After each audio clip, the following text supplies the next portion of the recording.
এখানে যে প্রশ্নটি নিয়েছি প্রশ্নটিতে বলেছে এবিসিডি একটি আয়তক্ষেত্র ও কেন্দ্রদ্বয়ের ছেদবিন্দু এবি ইকুয়াস টু 4 সেমি ও ওডি ইকুয়াস টু 2.5 সেমি হলে বিসি এর দৈর্ঘ্য কত হবে। তাহলে এবিসিডি যেহেতু এটা আয়তক্ষেত্র, তাহলে আয়তক্ষেত্রের বিপরীত বাহুগুলো সমান হয়, অর্থাৎ এখানে এবি যদি 4 সেমি হয় তাহলে সিডি 4 সেমি হবে। আর এখানে আমরা কি জানি, আয়তক্ষেত্রের কর্ণদ্বয় পরস্পরকে সমানভাবে সমাদ্বিখণ্ডিত করে। এখানে দেখো এখানে কর্ণদ্বয়ের ছেদবিন্দু ও বলেছে, তাহলে ওডি বলেছে 2.5, তার মানে ওবি 2.5 হবে।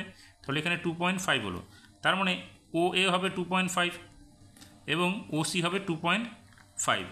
তার মানে এখানে কি হলো, এসি কর্ণদ্বয় অর্থাৎ AC equals to BD equals to কী হবে 2.5 প্লাস 2.5, তাহলে কত হচ্ছে আমাদের 5.0 অর্থাৎ 5 সেমি।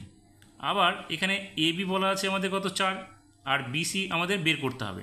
দেখো আমরা যদি এখানে দেখি ত্রিভুজ এবিসি এর কোণ কিন্তু বি কোণটা 90 ডিগ্রি হবে, কারণ আয়তক্ষেত্রের প্রতিটি কোণ 90 ডিগ্রি করে। তার মানে ত্রিভুজ এবিসি একটি সমকোণী ত্রিভুজ, সেক্ষেত্রে এসি হচ্ছে আমাদের কি অতিভুজ। তাহলে আমরা বিসিটা এখান থেকে কি করে বের করব, তাহলে বিসি ইকুয়াস টু কী হবে √ওভার এখানে AC square minus AB square. তাহলে এসির মানটা তো আমরা বের করে ফেললাম এখানে 5 সেমি, তাহলে এখানে হচ্ছে কত 5-এর স্কোয়ার মাইনাস এখানে এবির মান কত 4 বলেছে, তাহলে এখানে আমরা লিখবো 4-এর স্কোয়ার।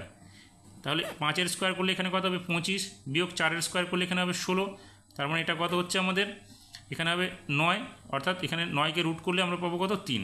তার মানে বিসির মান কত বেরোলো এখানে 3 সেমি।